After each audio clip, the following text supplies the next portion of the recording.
up, everybody? It's Blake, natural born filmmaker, JD with Forgins, and we have with us, you guys asked for, a developer, Franklin Cruz. He's our guest today. He's an Army veteran, real estate developer, TEDx speaker, CEO of the True Investors Development, with more than 20 years of experience and over 30 development projects under his belt. He has helped shape communities across Florida while teaching and mentoring the next generation on real estate developers and investors. Yep.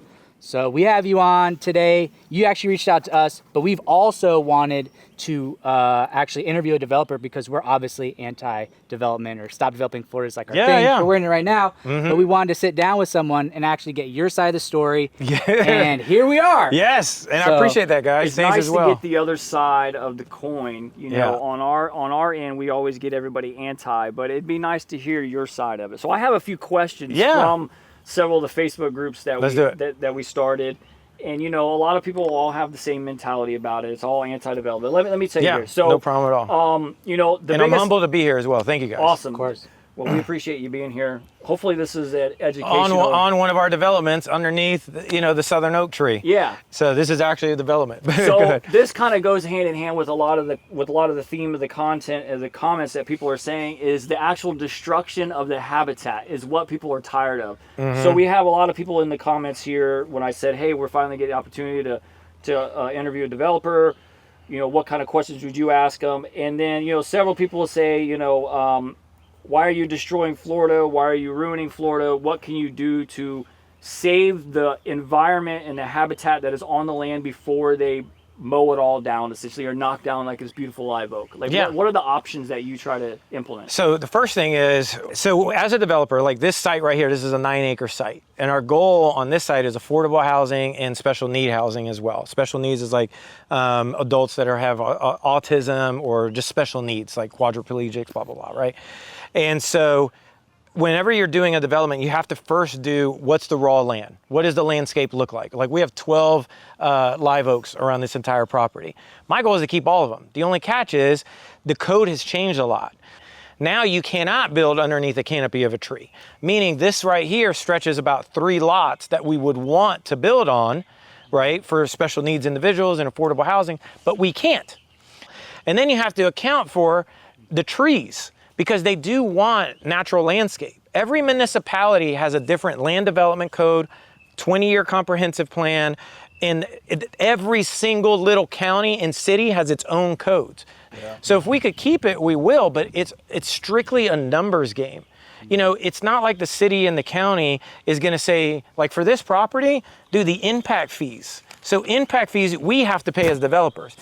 Impact fees is to have the plumbing systems updated in the city that we're building, and the electrical grid, and just parks, recs, EMS. So we have to pay for that. That's not free.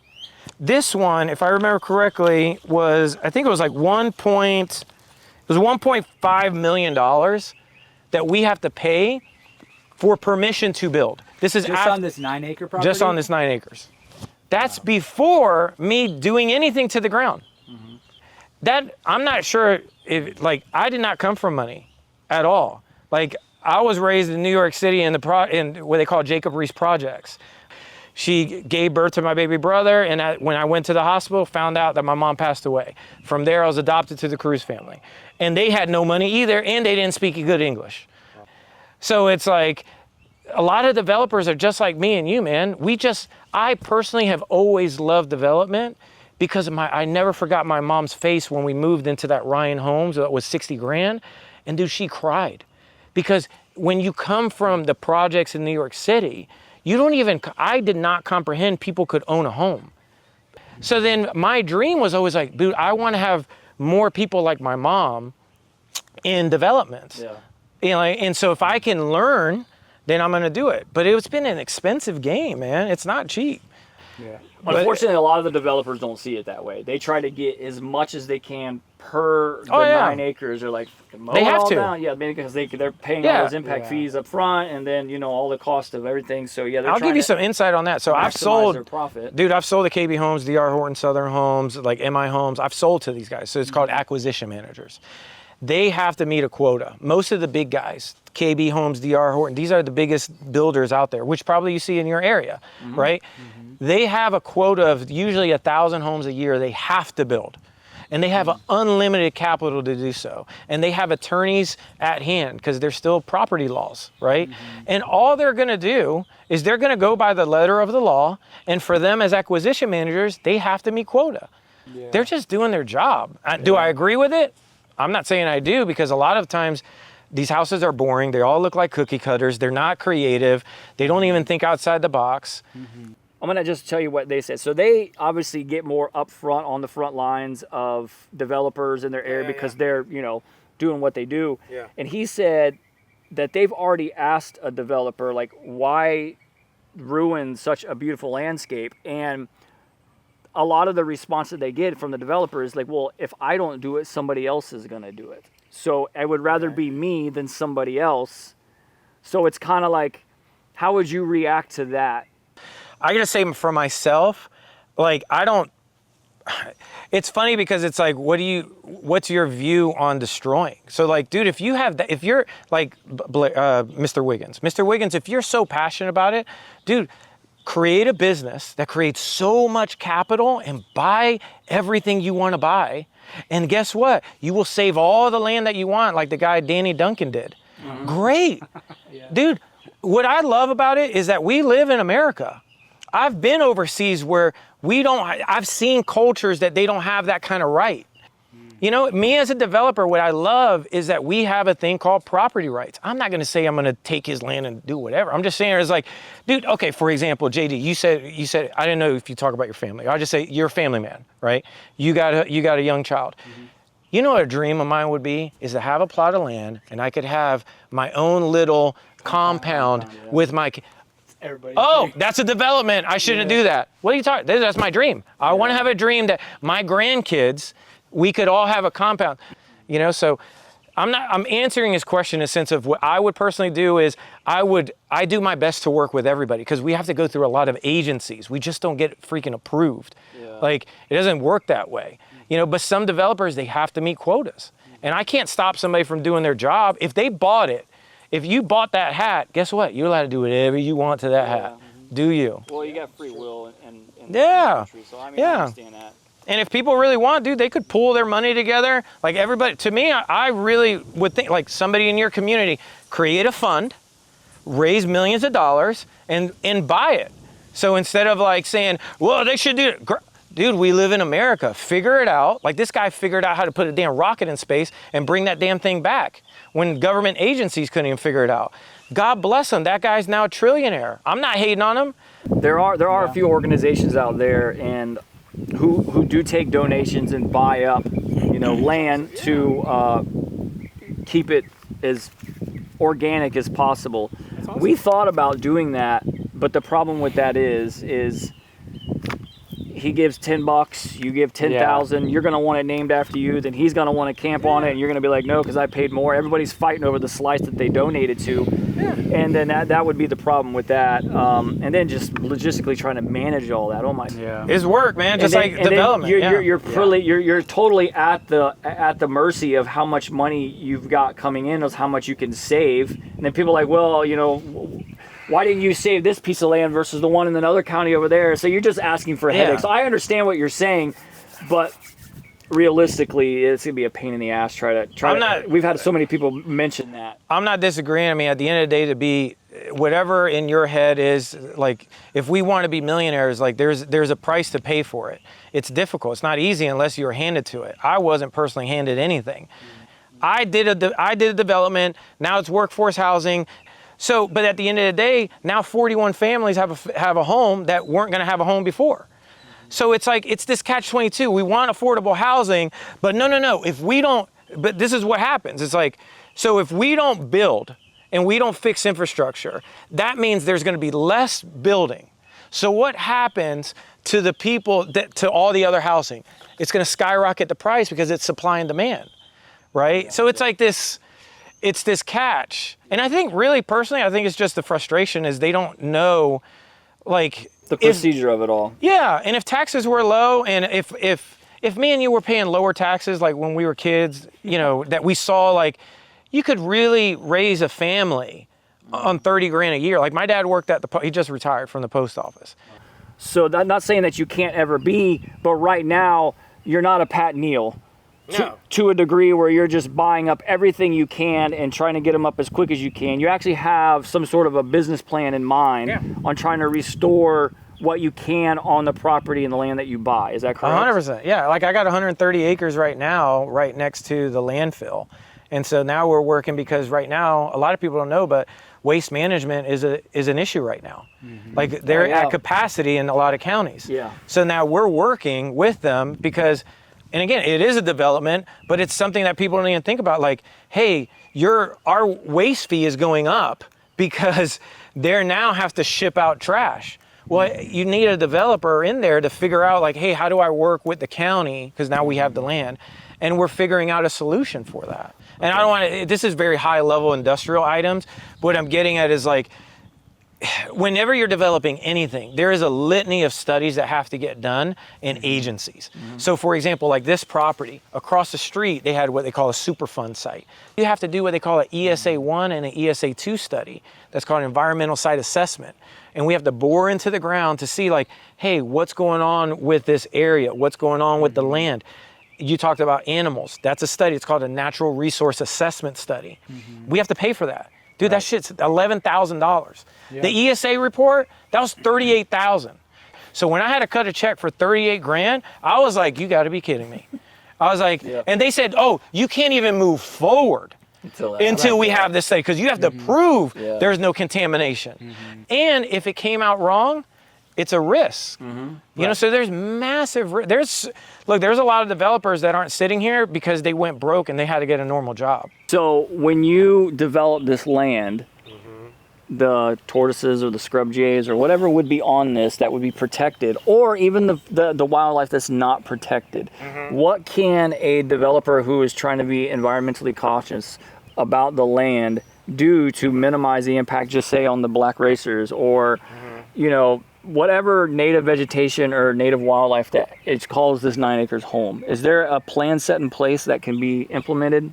Well, it's two things. One is, like, for us, we have an area that's like a garden area designed, and we're kind of, that's when you're working with the architect with this. Now, look, 9 times out of 10, I'm not a typical developer, meaning I like to learn about all aspects of development. So I work with my architect, I work with my landscape architect. Not everybody does that because they have their own certain role. The acquisition manager, their only job is to maximize unit counts because that's how they get paid their bonuses. I'm not shitting on them at all. Like, that's their job. I totally get it. 10 times out of 10, they could care less. Personally, I like that because I was raised around this. You know, so if I can keep them, I will. But I mean, at the end of the day, though, a lot of it's going to be moved. You know, it's like, we're the ones that kind of came in and did this as Americans. Before this, there was the indigenous people, you know, and they actually did a 10 times better job at how this landscape was. So it's like, it's just a kind of the part of the game. You know, if you drive on a road, that means at one time habitats were moved, you know, and I'm a big component of, like, hey, if you strongly believe that there should never be any of these thought through developments or whatever, I was like, then probably you should live in the woods and, you know, and never use technology, because at the end of the day, we're going to keep moving. The only catch is, like, do you do it responsibly? And I kind of wish that more people would understand the process of it, because it's not as easy as, like, hey, we're just going to kill all these animals. No, it doesn't happen that way, because if you have to do a tortoise study, and if they're tortoise here, then you have to figure out a way, like, how are you going to put them in a good habitat? When it comes to animal, this is near and dear to my heart, because my stepmom actually she's about to retire, so on the weekends, she rescues animals. And we have a big family thread. Like, she just rescued an owl the other day that got his wings clipped. Yeah, she puts it on the family thread. And she's like, and she tells me this the other day, she was like, what are you going to do about the animals? I was like, you can come over and hunt them down, but we have to do a natural resource assessment. So that's what the study's called. It's called a natural resource assessment. And then you do have to do an endangered species study as well. One thing that that people bring up, I know a lot of people may not know about that, but the people that do know about, like, having to do those studies before they, you know, break ground on the land, they'll say, for bigger developers, it'd be like, well, they've got those people in their pocket. Like they'll send them out. So one thing I have personally is some land was sold that I live close to that there's a certain amount of time that you have to see like a Florida panther to where it can't be developed on. I forget what it was. Okay. But then there's like, obviously like there's the bald eagle, there's the tortoises, there's all these like endagered things that are on the property. You have to figure out Indian graveyards. If you find Indian bones, you're done. So we see these endangered species on this property. The person that is paid to come out to assess it is there for like a day or two at certain hours. They're not camping out there for months on end. They're not going to look under every nook and cranny. All I know is this, is local municipalities control a lot. All of them get contributions. That's just our system. I'm not sharing anything that's not new. No, that's kickbacks, right? Happens everywhere. Right, and so those contributions, all it does is it allows anybody, even you, anybody, to get a door open to say, hey, what's the process? Because at the end of the day, though, we still do live in a land of laws. We do live in that. Meaning, if you catch somebody who's breaking one of those laws, they really legit could go to jail for real. Like, you know, so that is legitimate. So even if you are thinking that, then my recommendation is to go find proof, right? Create a case and turn it into your local state attorney's office. Like at the end, for me personally, I know what it is to do responsible development. And I think there's a clear difference. But if you really feel, if anybody feels that strongly about it, then prove it and then turn it in and then do you with whatever you like. It's like, do you in your own life, you know, because there's a lot of people that put a lot of energy towards the negative side. And I'm like, and then they're still struggling with their own bills. You know, it's not tough right now for a lot of people. You know, so to me, it's like, if you feel that strongly, figure it out, turn it in, and then let it go where it goes. That's just my opinion. Don't make a Facebook post about it. Look, man, a lot of people like attention. A lot of people, you know, and if you genuinely want to learn, there's great, you know, Florida, it's called Florida Land Law is an amazing book. I highly recommend anybody that want to learn if you're here in Florida, because obviously we're all, to me, I consider myself a Florida boy because I've been here for 40 plus years, but learn about it, you know, or actually do owner builder and build something yourself to figure out like, hey, what is the process in my own county? And save yourself a shitload of money if you do owner builder. And go outside with your kids, because that's one thing I love about development and building. One of the first house I ever built was a Habitat for Humanity house. Oh, cool. Yeah, it was me and 4 guys because Habitat has zero money. So hopefully that's this funny helps. you said the Habitat for Humanity, because when you were talking about what you want to do with this property, I was like, I wonder if he's done anything with Habitat. I was on their board. Familiar. I was on their board for a while. That makes a lot of sense. I mean, they're doing great things too, but at the end of the day, it's like, I believe a lot of people just need to get educated on the process, do something for yourself, like figure it out, because it's easier to throw rocks and not understand, like, hey, any development that you see, it takes 4 to 5 years to build. 4 to 5 years. That's from thought of raw land to then horizontal, then go through all the legal process. That means the approvals and entitlements, then do your horizontal infrastructure, and then going vertical. And especially understand the process for special needs adults. So I'm linking up with New Star Development and the other organization is called Blue Crayon. And Blue Crayon is for autistic kids and adults that need housing, right? That their parents are getting older. So it's like, you know, would somebody say, oh, well, we shouldn't have any new developments for affordable housing or special needs adults? I would disagree with you. Because I'm pro 100%, that's why I say true development. To me, is like development with integrity. But I'm not for somebody going in there and saying, hey, we're not going to sit down with the community and share, hey, you're bringing up, we got animals. Great. We have to do a study. Because just because you say that, you're not an engineer. I have to get an approval by this study. If your study is saying that, then what we're going to have to figure out how we're going to do it. You know, or if we want to designate an area for affordable housing or a community, or if we want, you know, a baseball field on this side, like that's all development. To me, it's just more, I think more developers need to talk to the community, but a lot of them don't just because they're busy as hell, and it's a lot of work, man. It's just like, at the end of the day, to me, knowledge is power. And just to be clear, like there is a difference between acquisition managers, that is very different. Like that is a different field. Yeah. So they're because I look at it like you wouldn't call an acquisition manager a developer. Right. The developer is going to be the one that looks at the whole picture. Right? Like Ryan Companies is ran by a developer called Pat Skur. Okay. So Pat, meaning he's got acquisition managers that are putting contracts on land that are seeing if they could do something, but Pat's the final say. Okay. Right? But they're looking at doing 1,000 units a year. So that means the amount of sites that they're putting under contract every year is pretty extensive. It's not a little bit. Yeah. You know, so for me, I'm different because I'm still, I wouldn't say I'm new at the game, but I wanted to learn all of it. So I'm doing a lot of different roles in development. So acquisition manager, disposition, because I do all my negotiations, the legal aspects, civil engineering, I understand. Yeah. You know, so I could touch on these different topics, approvals and entitlements, assemblages, because I'm talking from experience. Wow. Commercial, residential. Yeah. A lot of times people are just pigeonholed in one thing. Nobody can afford anything. It's not just here. So now we're talking about affordable housing. So perfect. So people complain that, well, I can't afford to live here. Well, you know, it's not just here. There's other states. Yes, there are more affordable states. You want to use move to Mississippi.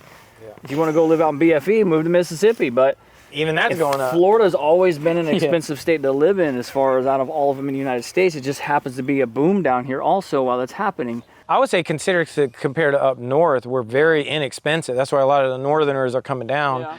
Well, you know, it's because there's no state tax. Sales tax. Yeah. But what I have seen as a developer has been, okay, so this is great that we're bringing this up. Whenever you're doing a development, okay, so imagine this is the land, and then the goal is that we want to go to horizontal. We're going to actually build the infrastructure of the house, right? And then so you see $300,000 for a house. But back in the day when we were kids, that $300,000 was really like 50 grand, right? Orion Homes, I still remember in Barrico, Orion Homes was, I think it was 50 or 60 grand. That's how much we bought it for, right? 1,200 square foot, 3-bedroom, 2-bath home, right? The reason why it's at 300 is my build costs because we're building a home right now down the street. So I know this. My build cost of material and labor of 1,100, what was it? 1,280 square feet, 3-bedroom, 2.5-bath with an oversized 1-car garage, right? That build cost is about, was it 160? Yeah, 160-ish. That's materials and labor, okay? 160. Now you add the land, 17.5. So now we're at 160 to 175, 175-ish, okay? Only 17,500 for... I bought the land, yeah, I bought the land. But that's not including, because if you know construction, we got to scrape the land, fill it, backfill it. That's even more, which is, you don't know. If there's a tree, you got to take out the tree. But it's not, you take out the tree and that's it.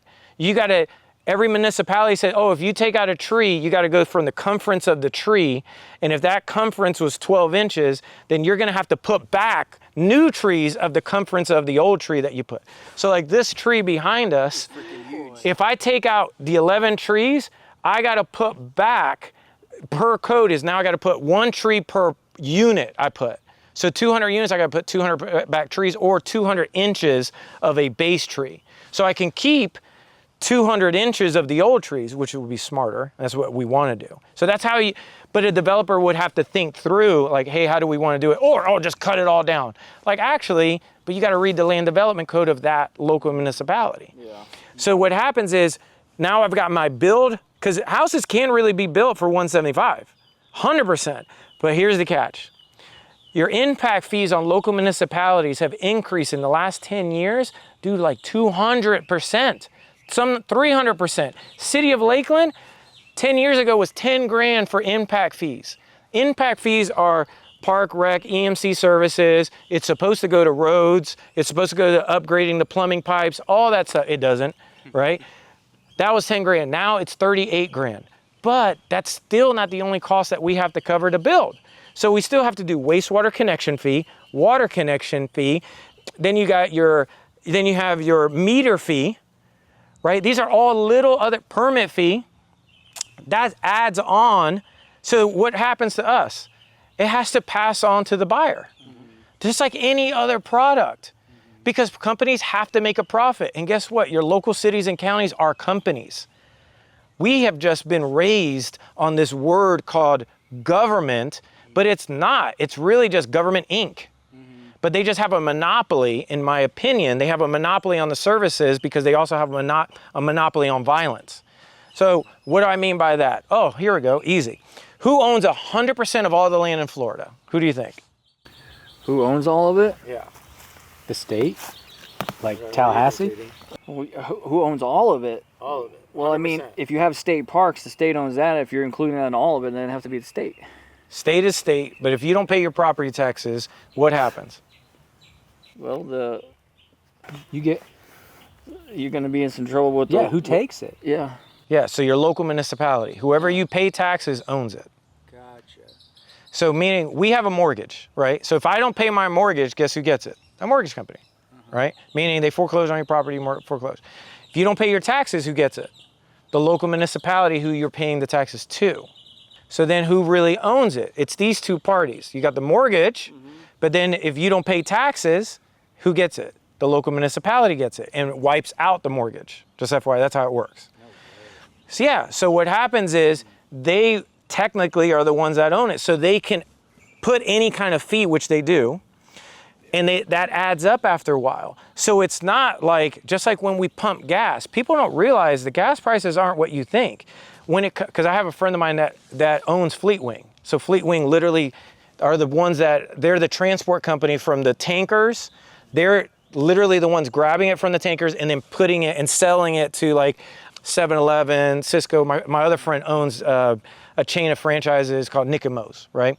And so both sides have taxes, fees, they don't call it taxes, fees to take it out of the tanker, and then the other side at your pump. So that means, but you don't see it, so who you're gonna blame for increasing everything? Oh, I'm gonna blame Cisco, 7-Eleven, or whatever, not knowing like, dude, I have to stay in business, right? So we have to, so it's like when people say, well, you have to do it for profit. Like, we live in America. Everything is a profit. There's no such thing as not a profit. Everybody has to contribute something. But I'm just sharing with you is like those fees, we have to, as a business owner, you pass it on. That's why like no business in the entire United States pays taxes. None. Not one. Zero, and they never will. You know why? Because they have to move it over. So every time you hear tariff, which is a tax, every time you hear tax, that's just a fee. It's just the price, it's just the fee.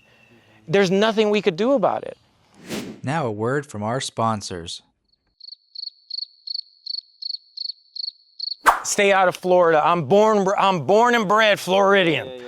Let me tell you something, brother. When I went overseas and during Operation Iraqi Freedom and Enduring Freedom, there is no such thing as that. When me and you go to war, me and you are brothers and sisters, we're Americans. It's like, if they're shooting at us, they're like, where are you from, Manatee? What the? You're American. Yeah. You know what I'm saying? That patch, that's it. So it's like, over here, it's like, at the end of the day, look, we're all American. We're just doing the best that we can. And I see that a lot in the Stop Moving to Florida group that I created. It wasn't to segregate or create some sort of a racial Mason-Dixon line, essentially, North versus South.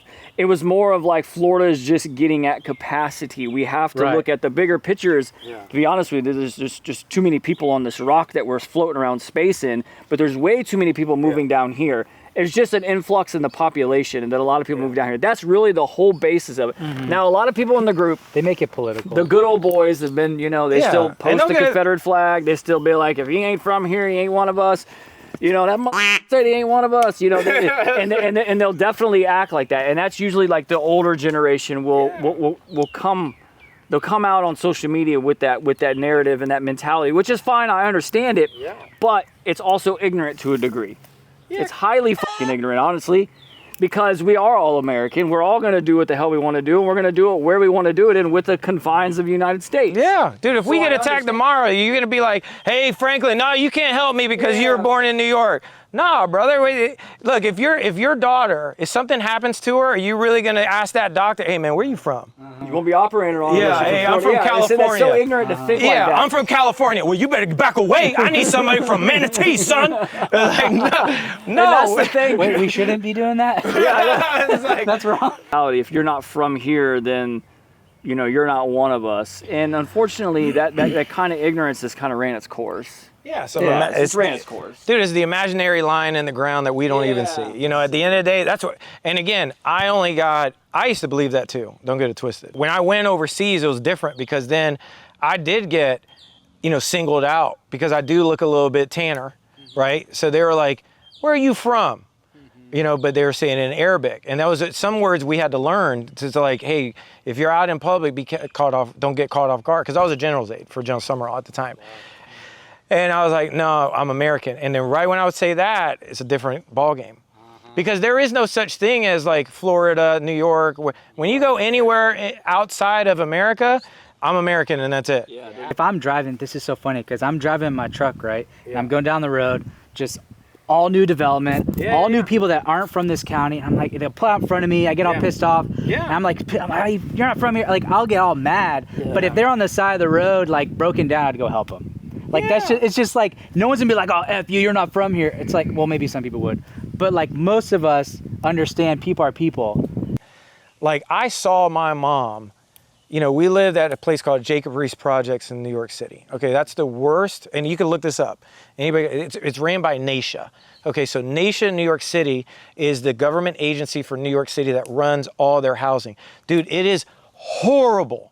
And I'm talking about like, we did not have AC. I grew up, I didn't know AC until I moved to Florida because I didn't know that was a thing, right? Yeah. The water was always brown. This is ran by the government. The water was always brown and it was horrible. The elevator would always stick. My grandmother got robbed. And I saw this with my own eyes because I had to walk up a staircase and see the blood trail. I didn't know it was my grandmother's blood. See the blood trail going all the way up and she got robbed and beaten. It takes something to actually move. So like when my mom came down to Florida, dude, she came down with 11 cents and a hope and a prayer that it will work out. Anybody that moves anywhere, dude, it's tough. It takes something. They're really doing it because they're in a bad position.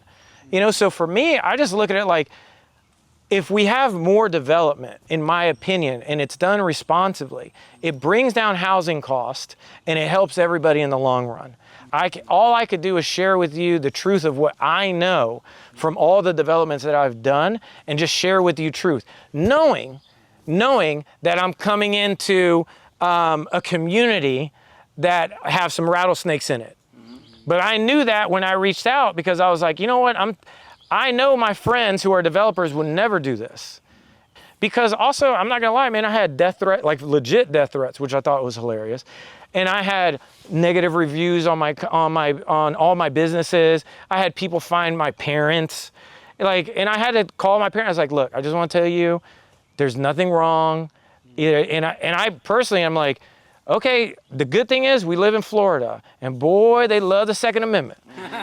So I'm like, if you ever want to come to my property, come on. Yeah. Now I'm not inviting you, no problem. I'd love my 9mm. I still got my M16. I was like, we still got a thing called property rights. Yeah. So I believe if somebody buys a property and you want to build a compound for underprivileged kids, God bless you, man, do you, dude. You're gonna find out how hard it is. I'm at that point. I was thinking while he was talking, I'm thinking to myself, I was about ready to be like, I don't fucking care no more. I done ran out of friends. Yeah. Because we came here because you reached out, but then we also have been wanting to do this, but then also a lot of people expect us to act and ask you certain questions. So yeah, we pulled some of their questions, but I already knew kind of what I was walking into. We already had a text that we weren't going to come into this slinging a bunch of fucking questions at you that were going to be like, oh shit, because we already knew you know how to answer them because of your content. This wasn't a grilling session, which everybody expects it to be. Come in and grill Franklin about what he's doing. Yeah. But then at the end of the day, it's kind of like, we don't want those autistic kids and adults that have housing. Yes. Really? Okay. Affordable housing for people that can't afford housing. F that. We don't want those people. Oh, got it. I got it. And see, Yeah, it's like, we want trees, not autistic kids that have housing. Yeah. Okay, got it. I got it. So what's nice about this is this may be not the itch that people wanted us to scratch as far as the style of developer topic, because honestly, I've kind of ran out of f***s with a lot of people's mentality about it, because there's a lot of ignorance with people in Florida. Now, granted, there's a lot of people that make very good, valid comments, but they don't know the procedure. Yeah, they've never built anything. They just regurgitate what they've seen from other social media influencers, and they don't really know the procedures. Dude, can so you they just imagine? regurgitate it. I don't want to cut you. I want to add to what you're saying, if you don't mind, JD. Some people, what I have seen with my own eyes, there's some people that are running for office, and what they're seeing is this gets a lot of people round up. Because if you ever have read the DSM-5 or DSM-4, that DSM-4, DSM-5, that's the Bible of psychology. And so there's a thing called mass social deceptions, right? So that means that you say something so many times, and we learn that in the military if you're in top secret areas, is that if somebody is grilling you, the enemy's grilling you, you keep saying the opposite, because if you keep saying the opposite enough times, that person is going to eventually have to believe it. Yeah. Because I'm just going to keep saying just like, I didn't cheat on my wife, even though you got a picture. I didn't cheat on my wife. I didn't cheat on my wife. I didn't cheat on my wife. I didn't cheat.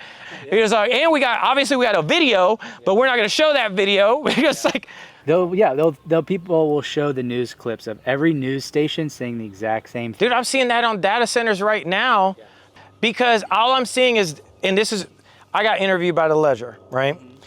She came over, she knows me from other report, and I told her, I said, I'm just gonna talk what I know and facts, and that's it, and double check what I'm saying.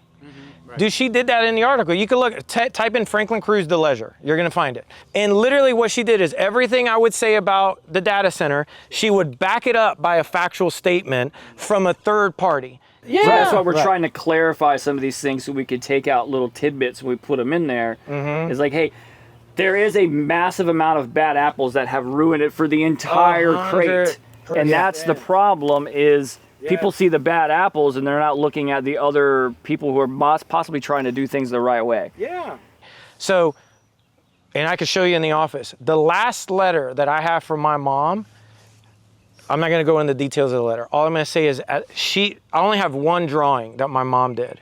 And that drawing was a home that she painted, right? Her on one side saying, Mom, Nancy, so happy we have a home.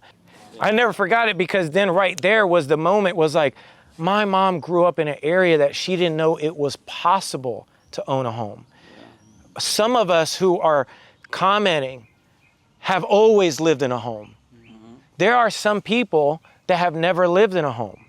That's why it's like I had no problem reaching out, because at the end of the day, it's like, all I'm gonna do is just share with you the truth. Yeah. Now, if I go over here and be like, oh no, man, people should stop thinking this way because of an opinion, not sharing with you the truth of like, hey, actually, these are the studies that need to get done. It's actually a very long process. It's super risky. A lot of times people don't understand. I hate to say it, really, in my opinion, the worst developers that I actually see is the panel typically of city commissioners and county commissioners. Like, to me, if you run the biggest property management company, which is your local municipality, they're just a property management company, don't get it twisted. Yeah, it's the same thing as a property management company. You probably should have a background in property management and understanding infrastructure, because you're controlling a lot of people's lives, but you have a monopoly on the taxes that go up, the fees that are going up, your electricity bill. Over here, we used to have 2 days a week they would take the trash. They just raised the trash fee, and now they decreased that we don't have recycling anymore. Yeah.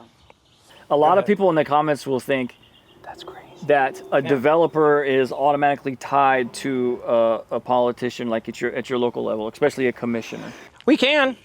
Yeah, and I'm not going to twist it. Like, I'll share with you, and I think even Donald Trump years ago said something that was really genius. He's like, oh, I'm in the inside. I have paid them off.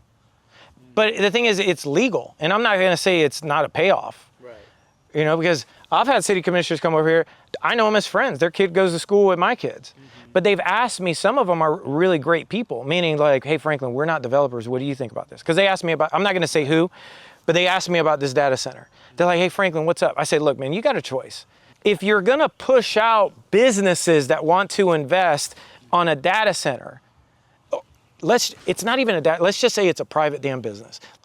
These guys, all they're doing is storing the material called AI data centers. It's just a supercomputer that we already have in our pocket. We have supercomputers. So it's like, that's all they're doing. But if you push them out, what do you think is going to happen when all the property taxes for homesteads go away? And these local municipalities are not great at capital allocation at all. They're really great at monopolizing, meaning the fees will go up and there's nothing me and you can do at all until somebody at a presidential level can do something, right? Those pension plans, your taxes, if you ever dig into it, which I did, 50% of your tax revenue just goes to pensions, meaning it's not even going to the materials and labor. No, but the thing is, but if you were a monopoly, meaning you're the only guy that knew how to fix it, then you got. now you're stuck.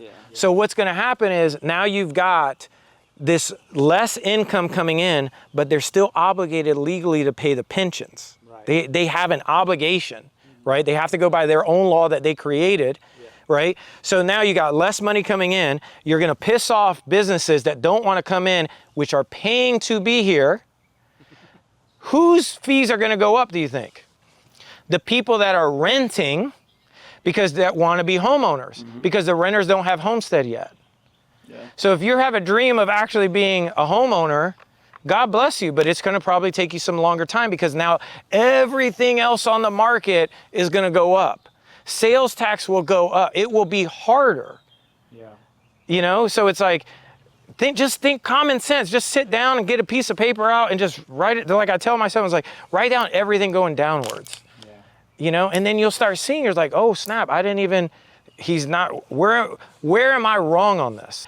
If you take away $14 million from somebody's budget, but they're still legally obligated to pay that they put themselves, how do you think they're gonna do it? One of the big things that really transformed my view on things, and I guess, you know, as we get older, experience really hits that.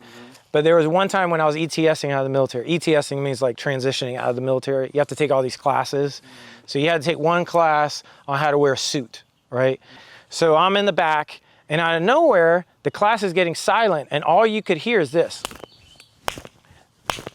So I go up, and right when I turn, I look to my right, and I see this soldier in a wheelchair, but in one of those automatic chairs, and his mom was next to him, and he was taking his hand and he was hitting it on side of his head as hard as he could. When I looked more and I turned around, dude, his whole skull was gone. It was like somebody scooped it with an ice cream scooper and took it out. And he was hitting it because he was so mad that he could not process what this guy was saying with teaching. And then, like right there, it's like, hey, FYI, those guys, like the mom was old. So for me, it was like, hey, eventually that guy's gonna have to live somewhere. That's a development. So you gotta, to me, it's like people gotta think through, it's like, hey, you've got some people that really need this, you know? That's why, like for me and him were both in the same war. I could have easily been like that. As like, and then we're very blessed because we have a huge ocean, and we don't have anybody that wants to come over here and play around with us. I was like, but other people and other countries, like, they don't have the argument about development because they live in a tent. You know, it's like, it's a totally different world out there. So hopefully this is helping. I don't know. So I guess what I'm saying is what I would like to do and what I'm going to do is I'm tired of the hate on social media.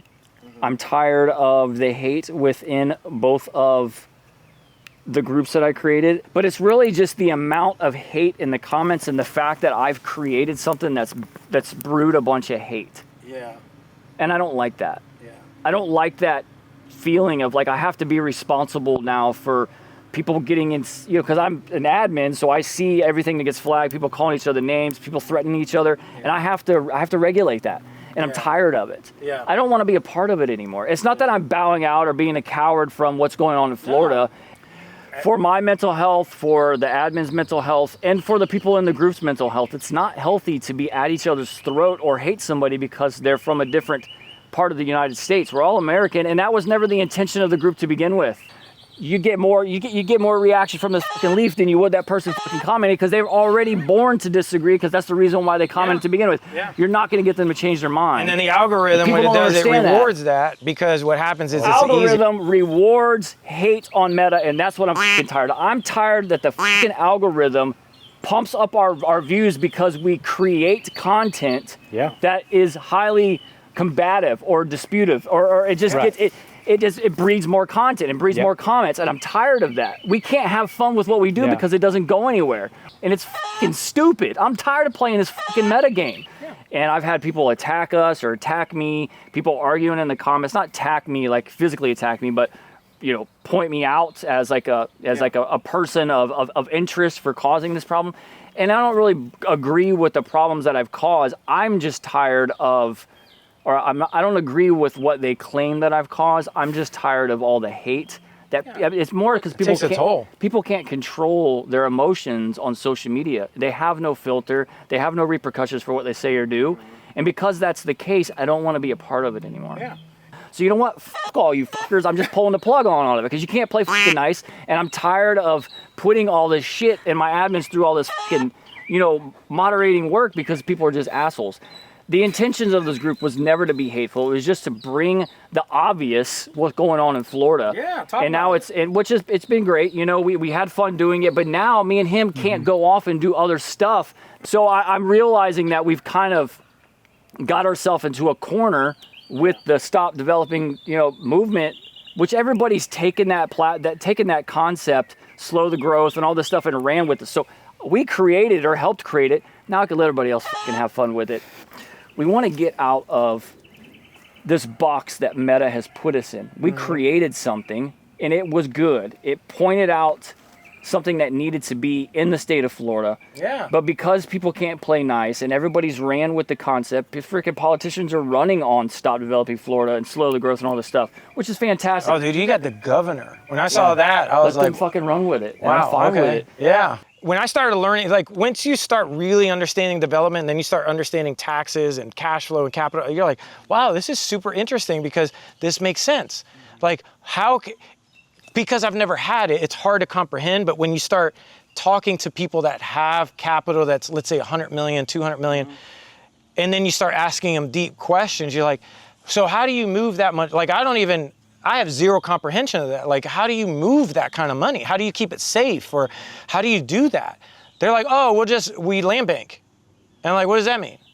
It's like, oh, we'll just buy a plot of land, because then we could do acceleration depreciation with our attorney, and we can capture all these tax benefits just from buying the land and sitting on it. And then we'll slowly develop anything that we want, because the tax benefit's huge. And if we don't, we're gonna lose 3 to 4% a year on inflation. I always loved real estate because I like being outside with my dad painting houses when we were doing it, and just my mom, and I was like, this is it. And then when I had this one opportunity that turned into 30 plus more, was a lady that called me that her mom's name was Nancy, my mom's name. One house on 9 acres, the house was falling down, original owner, I got it under contract. Friends of mine are like, dude, you could do a development. I was like, dude, I don't even know what that means. I get a LOI for that property at the same time I'm doing the property off of Carter Road, which is now named Cruz Court, right? That property, I get a LOI from D.R. Horton. Dude, I've never seen anything in my whole life with my name on it, my company name, and then it said $2.5 million next to it. I was like, I cried. Yeah, your mother would have been proud. Your mother would have been proud, man. I couldn't even believe it. Yeah. So then I find out, oh crap, I got to do an ESA1 study. I got to do a geotech study. I got to do a tortoise study. Figuring all this stuff out. That's tough, man. There's a lot happening all at one time. Yeah, but then, just like what I told you about the subfloor. Subfloor fail, what are you going to do about it? For about 3 seconds, you can say, all right, this shit hurt, but we're going to have to get up and fix it. Yeah. Gotta suck it up. Yeah, long story short, we got that, sold it to KB Homes. So I had to call them up. At a KB home, everybody was giving me bids on that property. So we got it ramped up to 41 houses. And this is workforce housing, meaning if you got a job, you can afford it. This was not a luxury complex. So when in that negotiation, I had to sit down with the acquisition manager. That's why I told you about acquisition managers, and say, do you guys want this development or not? He's like, we want it. I said, cool, because I've bought so many houses. My background's buying houses and selling houses. And I was like, this is what we're gonna do. 31,500 net for the approved lots that you could build. And once we get our permit, the last permit you gotta get is a Swift Mud permit. So you have to get Swift Mud, and then your plumbing permit. Swift Mud is water, right? And then you gotta get what they call school capacity applications. Then you have to, all this stuff, plus you gotta pay the impact fees, meaning the impact fees is supposed to widen the roads. So we're paying for that. Right. And I get this even from my stepmom, because she has, in Brandon, dude, it's horrible. I'm pretty sure Manatee County. You see all these, everybody's pissed off at, why is the traffic like that? The developer paid his fee. The city is not they didn't do the right thing with the fee. Yeah. But I get the developer is the easiest guy because you think he's a multimillionaire, billionaire, living in an Eiffel Tower. You're not knowing a lot of times that the landowner was a guy just like me and you. Mm-hmm. It was time to sell, and he's got to just make as much money as possible. And he doesn't know who he's going to sell to, right? But there's some young developers that are coming up that just want to learn the game, like me. Yeah. Then there's these things called family offices. Family offices are typically families that have what they call high net worth. High net worth is 35 million or above. That's what it categorizes at, right? Dude, again, I had to learn all this because I didn't even know, because they started contacting me because I had all the land. And remember, I told you they want to buy land because that's better than inflation. They know the truth. So what they do is like, oh, well, how do we beat the system? Buy assets, buy land, and then it goes with inflation. Mm-hmm. It doesn't go against inflation. And then you could get a loan off of it. That's why people are like, well, they never pay any tax. Why would I pay somebody who's gonna burn the money in a barrel? So now I have to do what they call an assemblage, meaning I gotta go through all the owners of all the other pieces of land and see if I can get it all together. What I told them was, I went to every neighbor. Some of the neighbors were hard to get a hold of, so I knocked on the door. Some of them I had to leave like Jack Daniels and some Coke. Swear to God. I think I won the lottery, and I think we could all win the lottery. 5 of them call me back. Hey, well, let's meet. So I meet them face to face.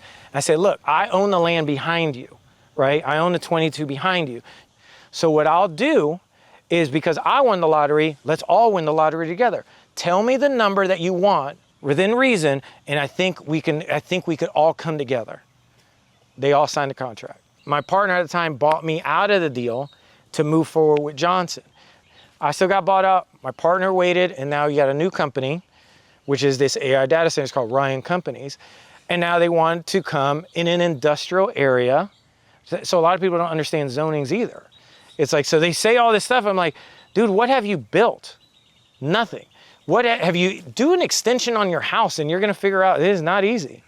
A lot of people like I said before, they just regurgitate in the comments what they've seen elsewhere on social media without having any knowledge about exactly what they're talking about. Yeah. And that's the problem. And that's really the problem. There's a lot of uneducated people out there just regurgitating other uneducated content. And social media is just a revolving door. I'm tired of all the bullshit in Florida, and I'm out.